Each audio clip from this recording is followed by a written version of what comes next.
कि भो या पेड़ बबूल के तो आम कहाँ से आए। जैसा आप करेंगे वैसा ही तो भरेंगे। राग द्वेष घृणा और तृष्णा की राजनीति आप करेंगे तो राग द्वेष और घृणा तृष्णा के वृक्ष में कभी सुंदर फल नहीं लगता है।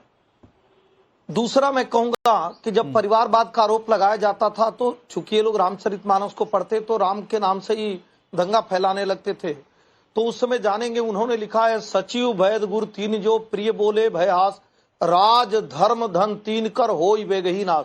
उस समय भी बहुत सारे लोगों ने कहा था, विपक्षी भी पार्टियों ने कहा था, इनकी सहयोगी पार्टियों ने भी कहा था कि तृष्णा में इतना अंधा नहीं होना चाहिए कि योग्यता को दरकिनार करके और परिवार को बढ़ावा देने का कार्य करिए। आज वही तो सामने आ रहा है। केवल आप परिवार के नाते अभिषेक बनर्जी को आगे बढ़ाने का कार्य कर रही थी, आज सभी लोग उसी बात को कह रहे हैं। रही बात भारतीय जनता पार्टी की, तो भारतीय जनता पार्टी एक मूल्यों की राजनीति करती है, मूल्यों की राजनीति करती है। मैं शुरू से देखा आंकड़ा बता दूं हमारे पार्टी में किसी को भी जब कोई पद दिया जाता, एक छोटा सा आंकड़ा बताना चाह रहा हूं, सिर्फ एक बड़ा मतलब एक इन जनरल वे में, मतलब नथिंग लाइक काउंटर, बस एक आंकड़ा बता रहा हूं मैं आपको। कर्नाटक में 2019 में कांग्रेस जेडीएस की सरकार गिरी थी, सरकार बनी बीजेपी की, 19 एमएलए बागी हुए थे। Operation lotus 2019। मध्य प्रदेश में 22 एमएलए रिजाइन करते हैं कांग्रेस पार्टी के, कमलनाथ की सरकार गिर जाती है। Operation lotus in Madhya Pradesh. Maharashtra में 2022 में शिवसेना स्प्लिट हो जाती, बीजेपी के साथ जाती है। It was also operation lotus Maharashtra के अंदर। गोवा के अंदर क्या हुआ वो हम सब जानते हैं। 2016 अरुणाचल प्रदेश, कांग्रेस एमएलए मास डिफेक्शन का शिकार हो जाते हैं और उसके बाद वहां पर भी सरकार गिर जाती है। ये ऑपरेशन लोटस की कहानी बहुत पुरानी रही है ना सर। देखिए, और वो पश्चिम बंगाल में हो रहा है, तो इसीलिए तृणमूल कांग्रेस के नेता कह रहे हैं कि ये सब बीजेपी करवा रही है। समझिए, नहीं अनुराग जी, आप इसको दूसरे तरह से डिफाइन कर सकते। बहुत सारे लोग चुनी हुई सरकारें गिरा के सरकार बना लेते थे, वहां 356 लगा देते थे। भारतीय जनता पार्टी ऐसा कार्य नहीं करती है। होता क्या है उसको आप सामाजिक परिप्रेक्ष्य में देखिए, राजनीतिक परिप्रेक्ष्य में देखिए, एक सांसारिक परिप्रेक्ष्य में देखिए। अगर दो जहाज जा रही हैं किसी जगह पे और जो लगता है कि ये नैया हमारी पार करा देगी, चूंकि राजनीतिक व्यक्ति की राजनीतिक महत्वाकांक्षा होती है, राजनीतिक व्यक्ति हमेशा राजनीतिक महत्वाकांक्षा से चलता रहता है, तो जो डूबती नाव होती है, जो सूखता पेड़ होता है, उससे तो पशु पक्षी किनारा कर लेते हैं, मनुष्य भी किनारा कर लेता है। लेकिन आप अभी राजस्थान का एग्जाम्पल देखेंगे कि बहुजन समाजवादी पार्टी और बहुत पार्टियों को तो कांग्रेस निगलने का कार्य करते हैं। अगर भारतीय जनता पार्टी सशक्त राजनीति दे रही है, एक दिशा वाली राजनीति कर रही है, विकास की राजनीति कर रही है, और बहुत सारे लोग भरोसे से उसकी राजनीति को, उसकी नीतियों को अपनाने का कार्य कर रहे हैं, मुझे लग रहा है कि इसमें कोई गलती नहीं है। और नहीं अगर आप एसएन सिंह सर, ये तो कॉलेज में जाते हैं, सवाल था जो विपक्ष को लगातार, विपक्ष को लगता है अगर ये सवाल ना पूछो तो ये लोग बीजेपी की बात कर रहे हैं। लेकिन मैं सच्चाई ये भी बताता हूं कि ये बात सही है कि भारतीय जनता पार्टी को हर चीज पर ब्लेम करने की विपक्ष की आदत सी हो गई। अभी मैं अश्विनी मिश्रा जी के पास चला जाता हूं। मतलब कुछ भी हो जाए किसी भी संगठन में जो बीजेपी का विपक्ष में, अगर उसमें कुछ भी हो जाए, सब करने वाला भारतीय जनता पार्टी का संगठन होता है। ममिता जी मैं आ रहा हूं आपके पास जल्दी से। एसएन सिंह जी 10 सेकंड में कंक्लूड कर लीजिए, फिर ममिता जी के पास 10 सेकंड जल्दी से 10 सेकंड अनुराग जी। और चूंकि आज चर्चा टीएमसी पे हो रही थी, आज चर्चा पश्चिम बंगाल पे हो रही थी, क्या ऐसा नहीं था कि कल्याण बनर्जी हर समय ममता बनर्जी के साथ खड़े रहते थे, उनकी नीतियों के साथ खड़े रहते थे? अगर कोई भी व्यक्ति अगर किसी भी तरह का बदलाव उसके अंदर आता है तो निश्चित तौर पे तब आता है जब नहीं कहा जाता है, सर के ऊपर से पानी निकल जाता है। ठीक है। पश्चिम बंगाल की जो राजनीति थी वो भय की राजनीति थी, वो ईर्ष्या की राजनीति थी, वो तृष्णा की राजनीति थी, वो घृणा की राजनीति थी। और मैं दोबारा कहता हूं कि तृष्णा और घृणा के वृक्ष में कभी सुंदर फल नहीं लग सकते।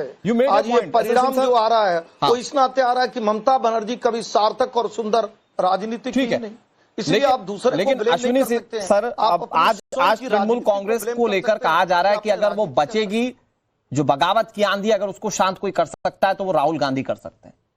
तो मतलब कोई ऐसी है सुगबुगाहट की विलय हो रही है टीएमसी और कांग्रेस के बीच में? देखिए, ये सवाल का जवाब मच अबव माय पे ग्रेड है, इसका मैं जवाब नहीं दे सकता। हालांकि परसेप्शन ही बता दीजिए, क्या लग रहा है आपको? जो पहले तो मैं 2-3 पहलू है, मैं बात कर लेता हूं कि जल्दी से ममता जी आ रहा हूं, हो रहा है, मुझे लगता है दैट इज समथिंग ममता जी को सॉर्ट आउट करना होगा, क्योंकि उनकी पार्टी के अंदर का इशू है।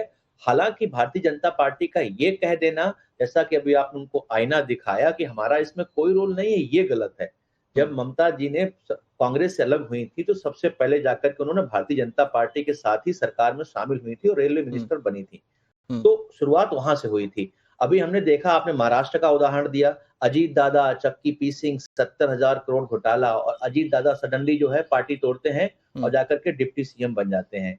महाराष्ट्र में देखा हमने, तो हर बार देखा तो भारतीय जनता पार्टी जब क्लीन चिट देती है कि हमने कुछ नहीं किया। इनफैक्ट शुभेंदु अधिकारी जो इनके बंगाल के चीफ मिनिस्टर हैं, वो किस पार्टी से आते हैं अनुराग भाई? वो भी पहले टीएमसी में थे ना, तो गलत का साथ भारतीय जनता पार्टी। अगर आप किसी को गलत मान के और गलत का साथ दे रहे हैं, हम तो किसी को गलत मानते नहीं, राजनीतिक बयान अलग होते हैं। अगर आप गलत मान के और गलत का साथ दे रहे थे, मतलब गलत को आत्मसात कर रहे थे, मतलब आप गलत के साथ खड़े थे, आप गलत कर रहे थे, तो जो व्यक्ति गलत कर रहा है। ठीक है, एसएन सिंह जी एक बार सुन लेते हैं। Ashwini Mishra ji please, your answer.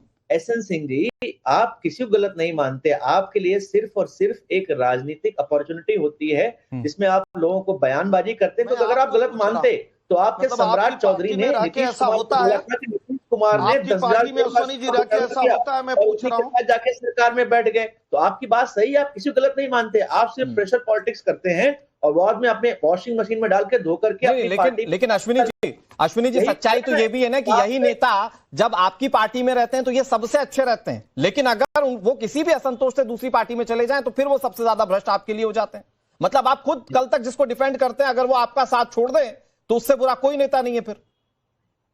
अनुराग भाई ऐसा नहीं है, ऐसा नहीं है। आप बताइए किस नेता का हमने अपनी पार्टी में शामिल करने के बाद जब हम सरकार में थे उसका केस बंद करा दिया? इनके यहाँ पर 25 नेताओं पे ईडी के केस चलते हैं, 23 शामिल हो जाते हैं, उन पे केस बंद हो जाते हैं। ये होती है प्रेशर पॉलिटिक्स, ये होता है लोकतंत्र की हत्या करना। जो एसएन सिंह जी क्लीन चिट दे रहा है कि साहब हमें तो किसी से मतलब ही नहीं है, इनके शुभेंदु अधिकारी भी टीएमसी से ही आते हैं। बिहार में देख लीजिए आप क्या हालत है। लेकिन अगर लेकिन अश्विनी मिश्रा जी, एसएन सिंह जी आ रहा हूं, अश्विनी मिश्रा जी, ऐसा तो नहीं है ना कि तृणमूल कांग्रेस के विधायक, सांसद सब ये एकदम से अचानक एग्जिट हो गए? वो कह रहे हैं हमें दिक्कत थी अभिषेक बनर्जी से, और सब एक लाइन में एक बात कैसे कह सकते हैं? मतलब कल्याण बनर्जी जैसा नहीं था, मतलब लिटरली जो टीएमसी में हो रहा है वो इशू है और ममता जी को इंटरनली सॉल्व करना पड़ेगा।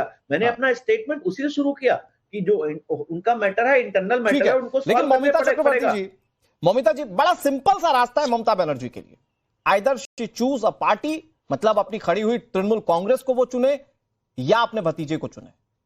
तो वो अगर पार्टी बचानी है तो विलय से ज्यादा बेहतर ऑप्शन है कि वो अभिषेक बनर्जी पर कार्रवाई करें, अपने नेताओं की सुने कि उनकी दिक्कत क्या है। क्या है, देखिए मैं आपको एक बात साफ साफ कहना चाहूंगी कि ये स्प्लिट कोई एक दिन का कहानी तो है नहीं, ये this is the long time erosion example, that's what I can say. And अब बाकी रहा अभिषेक की बात, जब ममता बनर्जी सरकार तैयार किए थे 2011 में, जेल से आई थी, चुन के उनको लोगों ने चुन के सरकार बनाई थी टीएमसी की, तो कुछ दिन बाद एकदम स्पेसशिप पे चढ़ के एक एलियन आ गए हैं, एक बच्चा आ गया है, उनका नाम था अभिषेक बनर्जी, जिनको पॉलिटिक्स के बारे में कुछ पता ही नहीं है। एक बच्चा को भी पता है, क्लास 5 का एक बच्चे को भी पॉलिटिक्स के बारे में पता है, पर उनको नहीं पता है। तो वो मैं हर डिबेट में यही बोलती हूँ कि वो एक काउंसलर बनने का भी लायक नहीं है ममता बनर्जी के सपोर्ट से उठकर।